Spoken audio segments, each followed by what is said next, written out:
Dans une forêt dense, au bord d'une rivière claire, vivait Monsieur Ours, un fermier habile qui rassemblait des provisions pour l'hiver.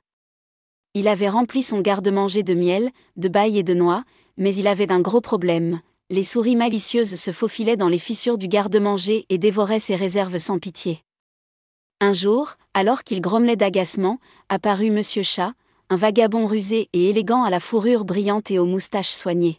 « Qu'est-ce qui vous tracasse, Monsieur Ours ?» demanda le chat en repoussant sa queue en arrière. « Les souris mangent tout ce que j'ai ramassé. Je ne sais plus quoi faire. » soupira l'ours. « Si tu t'en débarrassais, je te donnerais beaucoup de nourriture. » Les yeux du chat pétillaient de désir à la pensée des délices du garde-manger, mais, étant gourmand, l'idée d'une simple affaire ne semblait pas assez avantageuse.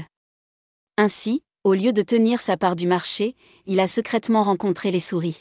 « Écoutez bien, souris.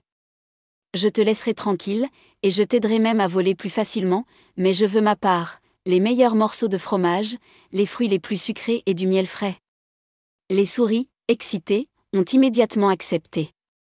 Ainsi, chaque nuit, les voleurs s'introduisaient dans le garde-manger, et le chat festoyait à leur côté, se léchant le museau avec satisfaction.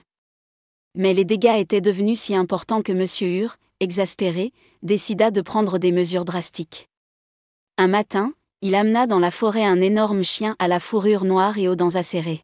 « À partir d'aujourd'hui, tu gardes le garde-manger, » dit l'ours en désignant la porte. Le chien ne perdit pas de temps. En une nuit, il chassa les souris et chassa le chat si loin que personne ne le revit plus jamais dans cette forêt. Monsieur Ours avait retrouvé la paix et le garde-manger resta intact pour le reste de l'hiver.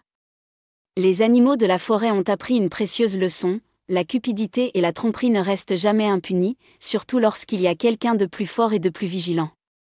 Et ainsi se termine l'histoire du chat trompeur, qui aurait vécu heureux s'il s'était contenté de ce qu'on lui offrait par gentillesse. Fin.